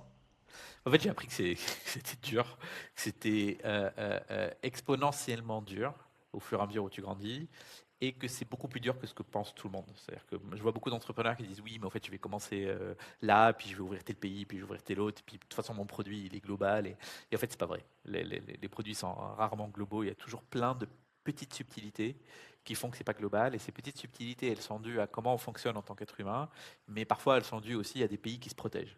Okay, donc, il y a ce qu'on appelle les barrières non douanières. C'est quand un pays, sans toucher à ses frais de douane, crée des barrières contre l'arrivée d'acteurs étrangers en créant des réglementations locales. L'Europe est un champion de ça, mais même à l'intérieur de l'Europe, il y a des barrières non douanières entre les pays. Hein. Et donc, tu finis toujours par avoir un produit un peu différent. Pour donner des exemples de barrières non douanières dans notre cas à nous, pour devenir archiveur à valeur probante, l'Espagne, qui est un des premiers à avoir passé la loi, elle s'est amusée à le rendre local, donc par État. Et donc, il faut une certif en Catalogne et une certif en Galice. Et du coup, en fait, et les sites pour faire les certifs sont que en espagnol, c'est pas très clair ce que tu dois faire, et il faut se déplacer pour avoir une clé numérique. Il faut se déplacer devant un notaire pour signer un papier qui te donne le droit à la clé numérique pour que tu puisses faire. Et donc ça s'appelle des barrières non douanières, et il y a des pays qui sont très forts dans ça. Les pays européens sont assez forts, voilà, les Japonais sont forts, il y a pas mal de pays qui sont très forts dans ça. Donc, en fait, ton produit il est rarement aussi global que ce que tu veux, et même si ton produit est super global, tu as des acteurs locaux et des partenaires locaux. C'est-à-dire que nous, on se connecte à l'ERP, il y a plein d'ERP différents dans plein de pays différents, et c'est la vie, quoi, c'est le marché. Donc j'ai appris que c'est très dur, j'ai appris qu'il faut le planifier au maximum. Nous, on a beaucoup subi parce qu'on n'y a pas assez pensé. C'est-à-dire que vu qu'on vendait à des boîtes relativement grandes, pas tous nos 6000 clients sont grands, mais il y avait quelques centaines de clients qui étaient vraiment grands, et donc eux, ils sont globaux, et ils ne veulent pas acheter que pour une filiale, ce qui est logique. J'aurais voulu qu'ils achètent que pour la France, mais eux, ils disent non, attends, moi j'achète une solution globale, et du coup, tu te retrouves à devoir gérer chacun des pays, et du coup, ça étend ta roadmap, ça te crée plein de problèmes de qualité, t'es pas bon partout. Dans chaque pays, tu as un concurrent qui est très bon, très local, qui vient te bouffer tous les petits clients qui sont que locaux. Donc en fait, c'est vraiment dur d'être global. C'est ça ma conclusion. Il faut bien le penser.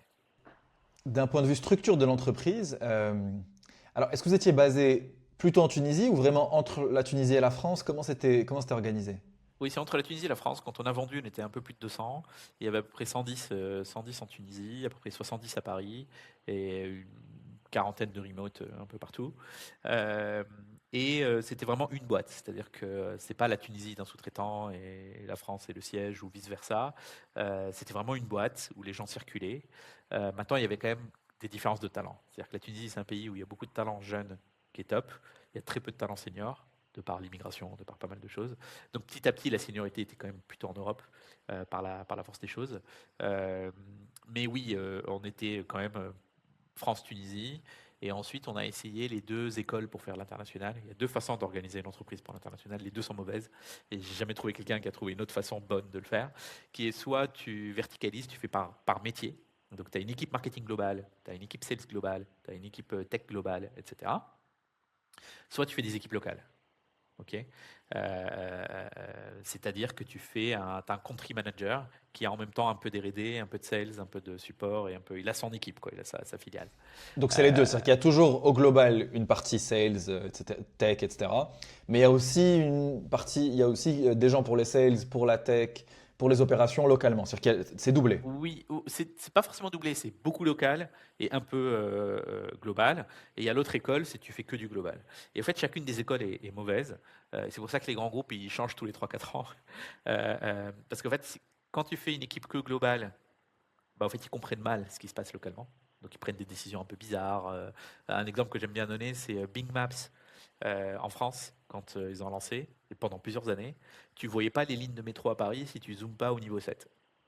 Ok. Donc, il fallait être hyper zoomé pour voir la ligne de métro. Ce qui est absurde, parce que quand tu cherches une adresse, la première chose que tu cherches, c'est quel est le métro le plus proche. Donc tu dois méga zoomer, puis tu te déplaces par millimètre. Et donc ça te montre juste que celui qui l'a conçu, en fait, il comprend pas, et l'équipe locale sait qu'il comprend pas, et c'est hyper dur à remonter, et du coup, tu es dans des batailles continues de roadmap. Pareil, l'Xbox, dans la traduction française, ils ont un seul français entre le Canada et la France. Et pour eux, c'est du français. Mais au fait, non, tu vois, personne dit liste des lectures pour dire playlist en France. C'est la vie, tu vois. Donc, Et, mais justement, c'est hyper intéressant parce que tu as comment construire ton équipe, mais il y a aussi le choix initial d'être entre la Tunisie et la France. oui. Avant ça, vous étiez avec ton cofondateur, je crois, en France. Pourquoi avoir fait le choix de monter la boîte sur les deux pays? Et c'est intéressant parce qu'il y a pas mal d'entrepreneurs que je rencontre donc par exemple, mes amis marocains qui entreprennent, il y a toujours cette question-là. Est-ce que tu peux monter une boîte dans laquelle tu es au Maroc, mais finalement tu vas vendre à l'étranger, mais tu peux être aussi entre deux pays. Et certains te disent que justement ça peut être intéressant parce que tu vas trouver des talents. Parfois les talents seront un peu moins chers. Tu as aussi une disponibilité des talents qui est plus importante, etc. Pourquoi avoir fait ce choix? Alors, on l'a pas fait de manière 100% rationnelle, hein. pour être très sincère. C'est que nous, je pense que comme tu as compris, j'ai peu vécu en Tunisie, quelques années par-ci par-là. C'est un pays qui m'intéresse, je suis curieux. Je me dis, il y a ça peut te sembler absurde, mais je me dis, il n'y a pas de raison qu'il y ait autant de beaux acteurs américains qui vendent partout dans le monde. Euh, Bah, du coup, tu pourrais être en Tunisie, ils vendent partout dans le monde, tu vois. Enfin, la géographie ne devrait pas être un handicap. Et puis, on voulait contribuer à l'écosystème. On se disait, voilà, des fois, on se, on se monte la tête en se disant, on a envie d'avoir de l'impact dans notre vie, tu vois. Tu cherches toujours un sens à ta vie. On s'est dit, voilà, un des impacts qu'on a envie de faire, c'est de faire bouger l'écosystème local. Et on trouvait ça excitant, motivant. Donc, on s'est lancé. Maintenant, on a appris pas mal de choses, qui est que oui, c'est plus dur. C'est une réalité. C'est pas pour rien qu'il y a plus de succès français, américain, japonais que de succès marocain, tunisien. Tu vois, c'est pas dû à rien. Mais c'est important de comprendre c'est dû à quoi. Et ensuite, tu peux, à la marge, jouer sur ces variables.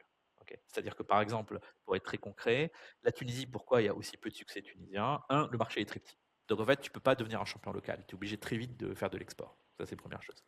Deux, tu as des barrières légales en Europe qui sont tellement handicapantes. En fait, il faut être une entreprise européenne pour faire du B2B en Europe. Donc, du coup, nous, très tôt, on a créé une boîte en France et c'est facturé depuis la France. Alors qu'au début, on n'avait aucun salarié en France pendant des années, hein. Mais voilà, on suit bien la loi française, on est GDPR, etc. Trois, tu as une pénurie de talents seniors en Tunisie. Je pense que c'est le cas de beaucoup de pays où l'immigration est forte. Et cette immigration, elle est forte, pas juste parce que les gens veulent partir, mais parce que les pays du Nord ont des programmes et des stratégies d'import de talents qui sont super agressifs et super bien faits. Et on pourra en parler. La France est un très bon exemple. Et donc, du coup, ce qu'on a fait, c'est qu'on a créé un système de retour. Donc, on s'est mis à activement recruter des Tunisiens et des non-Tunisiens qu'on ramène en Tunisie. C'est-à-dire que moi, je suis allé recruter, j'ai un ancien de mon équipe, un Américain que j'ai ramené, une Suisse, des Français. Enfin, on a vraiment investi dans se dire, sans talent, tu peux pas réussir. C'est pour ça qu'autant de boîtes n'ont pas réussi. Comment on peut à la marge, nous, influencer ce qu'on fait? Donc on a ramené du talent.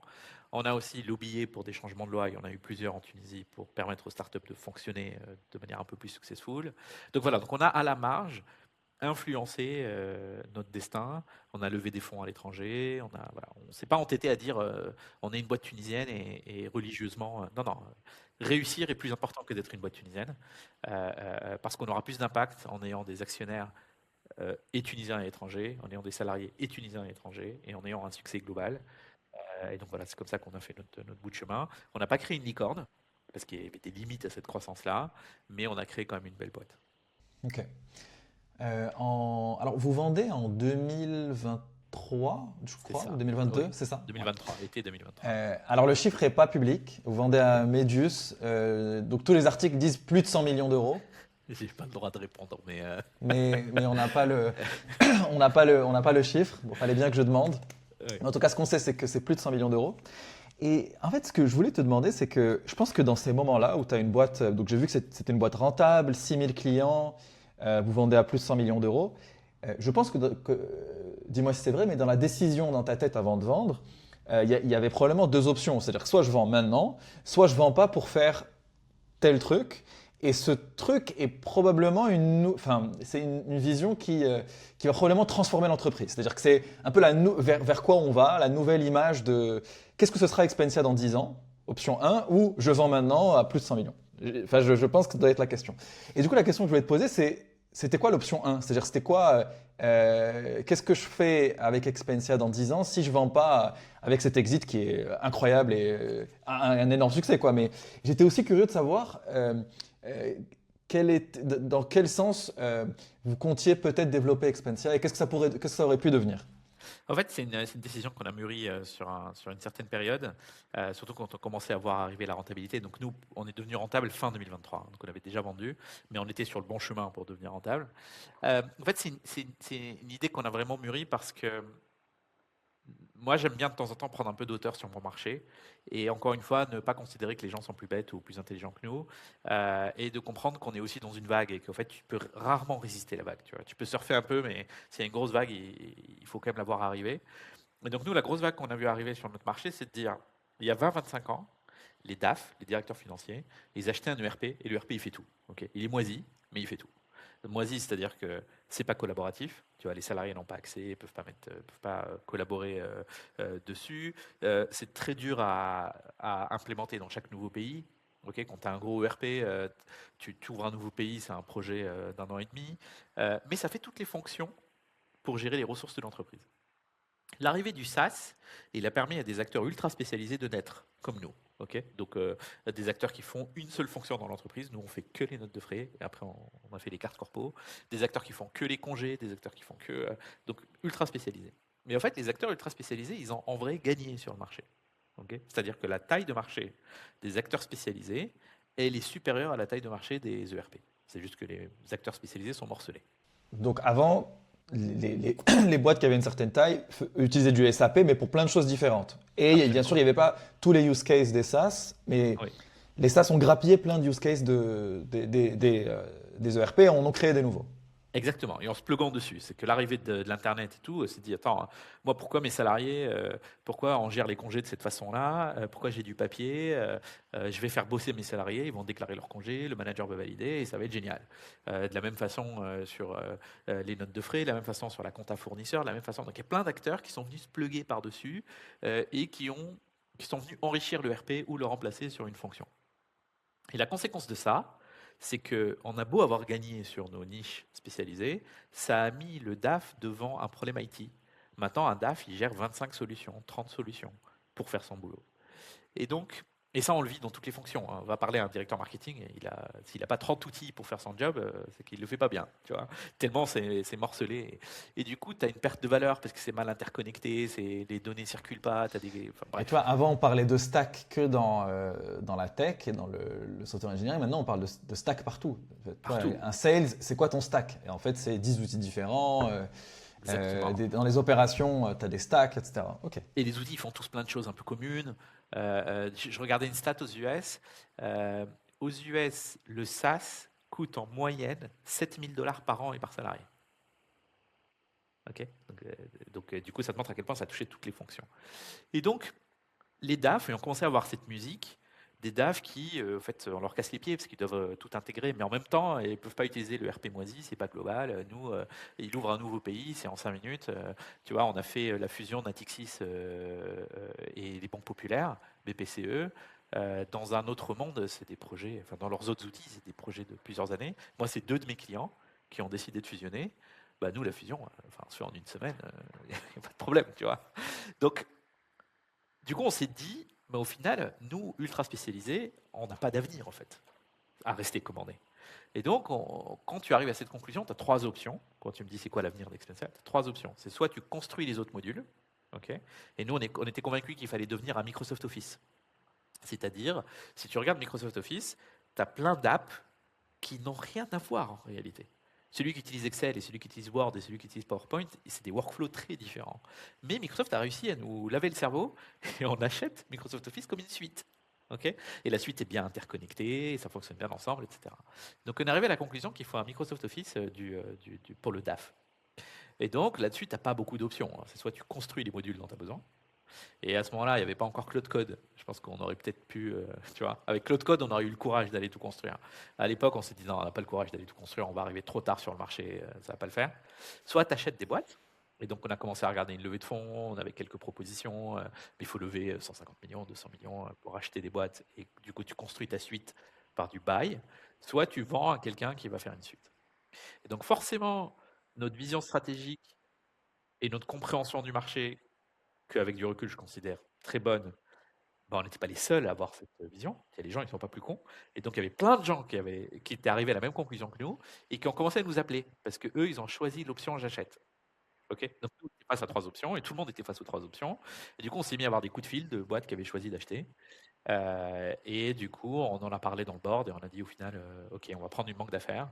C'est l'option humainement qu'on a choisi avec mon cofondateur, qui est de dire on ne va pas aller acheter et intégrer des boîtes, on va plutôt vendre. Et on voyait arriver l'effondrement de la valo des SaaS spécialisés. Et donc, on a vendu. Et financièrement, je ne regrette absolument pas parce que j'ai un concurrent américain qui s'appelle Expensify pendant la phase de réflexion, entre le moment où on a fait la réflexion et maintenant, ils ont perdu 98% de la valeur en bourse. Ils valaient 3 milliards, ils valent 80 millions aujourd'hui. Euh, et c'est un acteur qui était 2 à 3 fois plus gros que nous en termes d'usage. Donc 3 milliards, c'était un délire. Évidemment, j'étais jaloux quand ils ont IPO à 3 milliards. Je me dis, bon, moi, ma boîte, Ils étaient pricés en mode suite d'app Microsoft Office, quoi, comme tu disais. Ils étaient C'est déjà ça. pricés comme ça, quoi. Et c'était pricé à 3 milliards. Et puis petit à petit, on s'est rendu compte qu'au final, les apps ultra spécialisées, elles n'ont pas vraiment d'avenir. Les généralistes, ils vont bouffer, quoi. Enfin, les Revolut, ils vont te bouffer le bas du marché et le haut du marché, il va être bouffé par des suites. Et donc, financièrement, je regrette absolument pas. Il n'y a pas de sujet. Technologiquement, ça aurait pu être excitant avec l'arrivée de Cloud Code de se dire, on va aller bouffer le marché, mais ce qui est fait est fait. Ok, vous vendez la boîte en 2023, énorme succès, probablement un des gros succès à la fois en France et évidemment en Afrique du Nord sur les 10 dernières années. Et ensuite, ce qui est assez marrant, c'est que j'ai vu quelque part que tu disais que tu t'étais dit que tu ne montrais pas d'autres boîtes après, Oui, oui, clairement. parce que ça doit être, enfin, c'est éprouvant.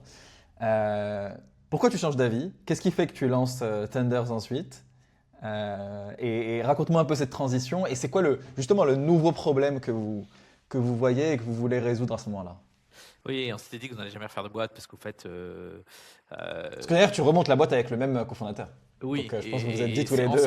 ensemble, on s'est dit qu'on n'allait pas remonter parce que, en fait, ça touche ta relation. Moi, j'ai pas mal de personnes très proches au boulot, mais tu vois, quand tu as des périodes de stress, tu es tendu, tu vois, tu as des micro-conflits, c'est dur sur la vie perso, c'est dur financièrement, tu vois. C'est-à-dire qu'avec du recul, on a vendu et on a très, très bien gagné nos vies, mais pendant que tu le vis, tu n'es pas bien financièrement. Enfin, donc on s'est dit, écoute, si ça marche, ce truc, on n'en fera jamais une autre.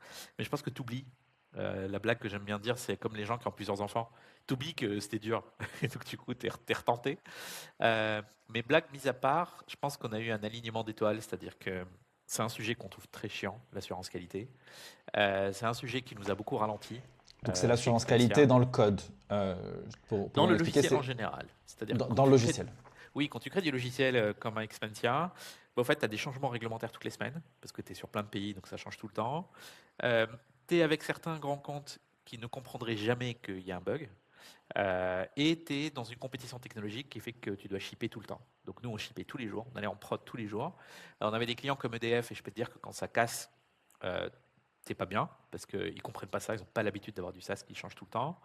Euh, et donc, on avait beaucoup investir sur la qualité, sur avoir des testeurs, avoir du code de test. Alors, on avait plus d'1 million de lignes de code de test, seulement, hein, pour ceux qui font du Juste test. de code de test. Juste de Ok. code de test. Tu as beau investir sur avoir des testeurs externes, des gens qui connaissent le métier, tu as beau traquer toute la data de tes clients, tu fais quand même as quand même des problèmes de qualité. Et donc, on était convaincus avec JET que c'était la chose qui nous a le plus ralenti. Si on devait créer une licorne, je pense que c'est vraiment ça qui nous a empêchés. Donc ça, c'est le premier sujet. Je t'ai dit, moi, j'aime bien me lancer dans des sujets que je trouve très chiants. Et deux, c'est le timing. C'est-à-dire qu'au fait, l'IA générative est un tel transformateur dans ce marché qu'on est convaincu qu'il y a des centaines qui vont se lancer, qu'il y aura 10-15 licornes. Et tu as peu d'occasions dans ta vie de tenter de créer une licorne. Et donc, on s'est regardé. Moi, à ce moment-là, je venais de prendre 1 mois et demi de congé de paternité parce que on venait d'avoir notre premier enfant avec ma femme. Et donc, j'ai eu le temps de réfléchir, j'ai eu le temps de m'ennuyer. Et du coup, on a dit on y va. Et on était tous les deux d'accord qu'on voulait y aller. Oui, donc il y a aussi une partie d'ambition encore, c'est-à-dire qu'il y avait déjà cet énorme succès, vous avez voulu viser quelque chose de potentiellement encore plus gros à ce moment-là. C'est ça, c'est que, en fait, nous, on est assez terre à terre. C'est-à-dire que oui, c'est un très beau succès, surtout à l'échelle de la Tunisie. Mais des boîtes qui valent plus de 100 millions, tu vois, en France, il y en a tu vois, plusieurs centaines qui se créent. En Europe, il y en a des milliers, et dans le monde, encore plus. Et du coup, nous, on regarde toujours, tu vois, on garde la tête assez froide. C'est-à-dire qu'on a créé un très beau succès. C'est comme quand tu arrives en prépa, tu vois. Tu arrives en prépa, tu fais partie des meilleurs, mais on est quand même réaliste que on n'avait pas des super notes en prépa, tu vois. Je caricature un peu, mais tu vois l'idée. Et donc, nous, on est... Après, tu relativises, mais enfin, Oui, oui, je Je pense relativise. qu'une fois que tu l'as fait, tu t'es dit ça, ouais, mais je comprends.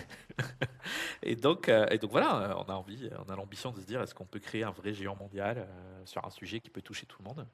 Et donc c'est ça qui nous excite, tout simplement. Super intéressant. Mais alors, justement, donc c'est de la qualité dans le logiciel, donc du logiciel, du code, du test, et ça avec de l'IA.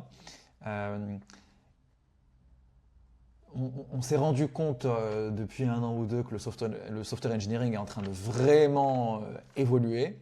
Et je suis curieux d'avoir toi ta vision en tant que voilà, quelqu'un qui construit vraiment dans ce domaine-là. Et au-delà de tout ce qu'on entend, de la hype, des phrases du type c'est la fin du software engineering, etc. C'est quoi entre guillemets la réalité dans tout ça? C'est quoi le concret? Comment toi tu as vu ce métier évoluer et comment tu penses qu'il va continuer à évoluer? Moi, je pense que c'est pas du tout la fin du software engineering. Le software engineering va continuer, va grandir, va se massifier. Ça, je suis convaincu qu'il y aura de plus en plus de soft et, et il y aura de plus en plus de soft parce que ça baisse la barre d'accès au soft. Et je vais donner un exemple perso. J'ai un oncle de ma femme qui gère une agence de voyage old school. Une agence de voyage, comme tu peux imaginer, classique. Et en vrai, il a plein d'idées de ce qu'il pourrait automatiser, plein d'idées de services qu'il pourrait fournir à ses clients, plein d'idées pour mieux gérer les évolutions de pricing des billets, etc. Mais il ne mettra jamais en application ces idées-là tant qu'un ingénieur, ça coûte 150 000 balles par an et qu'il en faut 15 pour faire l'appli. Tu vois. Mais quand ça va devenir hyper démocratique, bah, lui, il ne va pas se transformer en ingénieur, mais peut-être qu'il pourra en recruter 2 et faire les ambitions qu'il voulait faire. Tu vois. Donc ça va tellement baisser la barre que ça va augmenter la taille du marché. C'est un peu l'effet Uber à Paris. Tu vois. C'est-à-dire que les taxis n'ont pas disparu. Il y avait 20 000 voitures avant Uber. Maintenant, il y a 80 000 voitures dans Paris. Et tout le monde continue à manger. Donc, il y a eu 4 fois plus. Le marché a fait x4. Donc, je suis convaincu que le marché va exploser. Par contre, ça ne change pas le fait que je pense que le développeur d'aujourd'hui va disparaître. Ce qui n'est pas, pas le même sujet. Parce que, je ne veux pas paraître trop vieux, mais on a connu d'autres transformations dans la techno qui ont été très violentes. Hein. Moi, l'exemple que je donne souvent, c'est l'Ops. Okay. Aujourd'hui, tout le monde parle de DevOps pour les ingénieurs. Et ce qu'on appelle DevOps, c'est en gros un développeur qui gère aussi son environnement de production, pour sursimplifier. C'est-à-dire qu'il développe, mais il déploie aussi. Donc il est aussi responsable de la prod, de comment les clients l'utilisent, il lit les logs, enfin il s'occupe de la prod. Mais il y a 20 ans, ce n'était pas le cas, hein, ça n'existait pas il y a 20 ans, il y a 25 ans. Avant, le développeur, il faisait partie d'une chaîne, et dans cette chaîne, lui, il code, il push son code quelque part, et ensuite il y a les équipes Ops qui s'occupent de maintenir la prod. Donc les équipes Ops maintiennent les serveurs, créent les machines virtuelles, déploient, ils s'occupent de s'assurer que si ça tombe, ils débuguent, ils redémarrent la machine, etc. Et ça crée beaucoup de friction parce que déjà les développeurs ils se déconnectent de la prod et ils savent pas trop ce qui se passe, et voire ils s'y intéressent pas. Les ops ils comprennent pas le code, donc ils maintiennent des infras énormes sans comprendre ce qui tourne dessus. Et dans les grands groupes ça existe encore hein, parce que les infras sont très grandes.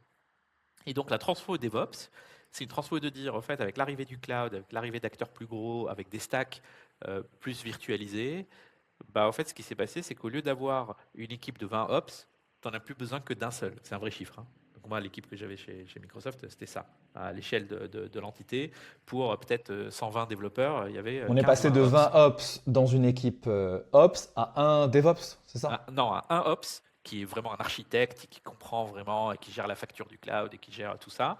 Et le métier de ops, il est retombé sur la tête des développeurs qui sont devenus des DevOps. Ok. Donc le ops hyper senior, il crée la capacité d'automatisation et les développeurs, ils consomment cette automatisation et maintenant ils ont accès à tout. Ok. Donc les ops d'avant ont disparu. Ils sont devenus des DevOps, ils ont changé de métier, mais ils ont disparu. Donc moi, je pense que les développeurs d'aujourd'hui, il va se passer la même chose. C'est-à-dire que les développeurs, il y aura une réduction violente du nombre de développeurs classiques, comme on l'imagine aujourd'hui. Il restera des super architectes qui doivent s'assurer que c'est sécurisé, que c'est scalable, que c'est bien pensé, etc. Mais je suis assez convaincu que ce qu'on appelle des product managers vont devenir des PM dev, des PM DevOps. Tu vois ce que je veux dire? C'est-à-dire qu'ils vont penser le fonctionnel, ils vont concevoir le code, ils vont l'envoyer en prod, ils vont monitorer la prod. Donc tu vas trouver un peu avec des Superman, ils vont faire le design. Et tu auras à côté des hyper spécialistes. Tu auras des super designers qui vont s'assurer que c'est cohérent et qui vont faire le système design. Tu auras des super développeurs qui vont être ceux qui vont s'assurer de l'archi, etc. Mais le développeur classique qui génère du code, moi, je pense que oui, dans Donc 10 ans, la nouvelle, c'est hyper intéressant. Donc la nouvelle organisation, disons dans une startup, c'est que tu as des gens ultra techniques qui sont, enfin, tout le monde est augmenté dans la boîte, mais tu as des devs gourous. ultra techniques, architecture, logiciel, cybersécurité, etc. Après, tu as des product guys, mais qui sont l'ancien software engineering, c'est-à-dire je code le produit, plus le design. Et après, tu as toujours des gens qui doivent gérer la relation client, donc ça, c'est toujours du people. Et même sur la partie sales, tu as aussi des espèces de justement gens augmentés qui sont capables de faire créer du contenu, faire de l'emailing, etc. Pareil, donc tout ça, c'est aussi des. C'est aussi des transfos. Oui, mais sur l'engineering, pour moi, c'est vraiment ça, la transfo qui va avoir lieu. C'est que les gens disent oui, oui, mais il y aura toujours besoin de développeurs. Moi, je leur dis attention, ce ne sera pas les mêmes.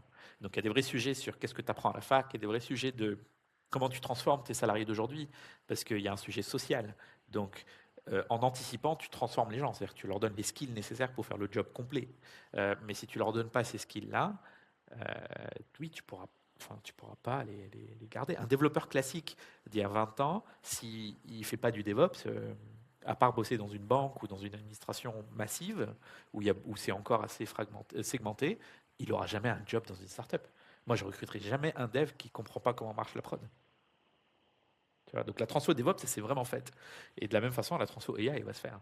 Qu'est-ce qu'on fait différemment lorsque on remonte une boîte après un gros succès? Euh, Bah déjà, on garde le même cofondateur, ça c'est intéressant, donc c'est C'est super. très rare, il paraît que c'est très rare. Mais, moi, je garde Et mon fondateur. j'imagine que c'est très rare. Est-ce qu'on relève des fonds ou pas? Est-ce que on se casse la tête avec des VC ou pas la deuxième fois? Qu'est-ce qui change pour l'équipe? Qu'est-ce que ça change? Moi, je pense que ce qui change fondamentalement, c'est tu sais ce que tu veux, ce qui est très positif et très dangereux. C'est-à-dire que tu as déjà fait un chemin, donc tu as une idée de ce que tu veux pas, et tu veux en gros faire le chemin qui te semble le plus logique. Tu vois, donc, l'exemple un peu, j'aime bien donner des exemples de la vraie vie un peu basiques. Imagine, je sais pas, là je pars de chez moi, je vais aller à la plage, supposons que je connaisse pas le chemin et que j'ai pas Google Maps, je vais tâtonner, et puis au bout d'un moment je connais le chemin, et la prochaine fois que j'y vais, je prends le bon chemin. Et je me casse pas la tête et je réfléchis plus. Donc ça, c'est ce qu'on fait. Donc on va beaucoup plus vite, on a levé des fonds, on a recruté très vite les bons talents dont on a besoin, etc. Par contre, c'est dangereux parce que le monde, il a quand même changé en 10 ans. Donc, dans mon exemple de chemin pour aller à la plage, il y a peut-être une route bloquée, il y a peut-être un truc. Mais nous, donc, c'est hyper dangereux de supposer que tu peux refaire une recette que tu as apprise il y a 10 ans. Donc là-dessus, des fois, on a quand même quelques surprises où on se remet en question. Mais c'est ça que tu fais différemment, c'est que tu vas beaucoup, beaucoup, beaucoup plus vite. Et tu sais dire tout de suite, moi hier, enfin, il y a un fonds qui est venu me voir, un fonds assez connu, et on leur a dit non tout de suite. Sans même réfléchir, tu vois, parce qu'on connaît le fond, on sait qu'il est chiant, on a dit non, tu vois, point. Alors qu'avant, tu rentres dans la On friend dira zone, pas, on dira qui pas c'est. quel jour. Non, non, on dira pas quel jour on a enregistré. On est entre novembre 2025 et juin 2026. C'est ça, exactement. Aussi, je pense que tu prends beaucoup plus de risques. Et ça, c'est peut-être lié au perso. Moi, je l'ai vécu dans Expensia et je le recommande à tous les entrepreneurs. En fait, on a fait un tout petit cash-out en 2021.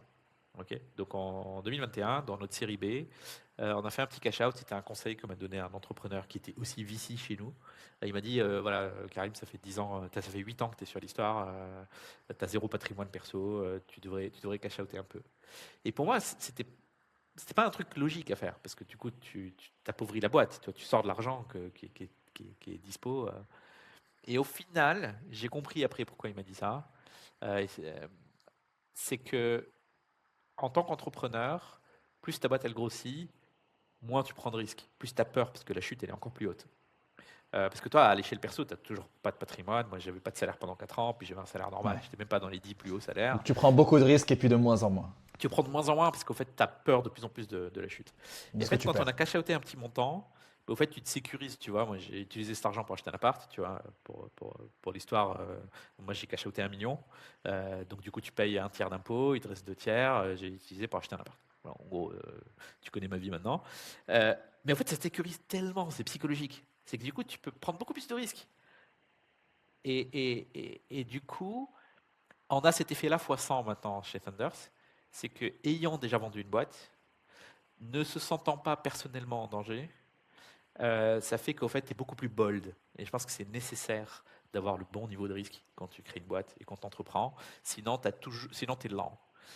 Donc ça change beaucoup. Et donc, je conseille à tous les entrepreneurs, quand la boîte commence à grandir un peu, déjà, ils doivent se salarier. Il faut arrêter de crever la dalle. Et quand ils peuvent, ils doivent cash-outer un peu. 100 000, 200 000, 300 000. Tout dépend de la taille de la boîte, de la taille du tour. En général, moi, quand j'investis, je dis aux entrepreneurs de cash-outer 5% du tour. Ok. Pour Ok. donner comme ça, tu Même au pas début trop la boîte. Même Non, au début? Non, quand il y a un gros tour. D'accord, donc, Alors, au début, série A, série B. Voilà, série A, série B. Série B, c'est la meilleure. Série A, si le parcours a été long et que la boîte est grande. Ok, parce que des fois, il y a des gens qui Ouais. font des séries A. S'il y a eu pré-seed, seed, série A, c'est un bon moment, quoi. C'est ça. Moi, je leur dis, voilà, si là, tu es en train de lever 10, 12 millions, c'est bien de cash-outer 500 000, 1 million. Karim, c'était vraiment, vraiment un plaisir de discuter. Et j'ai appris plein de trucs en discutant avec toi. C'était vraiment passionnant. Merci. Franchement, c'était super cool. Donc, merci beaucoup. Merci à toi. Et puis, au plaisir. J'espère que c'était intéressant pour les gens qui vont l'écouter. Et puis, au plaisir d'échanger à l'avenir. Merci. Merci beaucoup d'avoir écouté cet épisode jusqu'au bout. Si vous avez aimé cet épisode, partagez-le autour de vous, abonnez-vous à la chaîne. Et comme vous le savez, on est sur YouTube, mais aussi sur Spotify et Apple Podcasts. Donc partagez Next Wave autour de vous pour nous aider à faire connaître ces podcasts.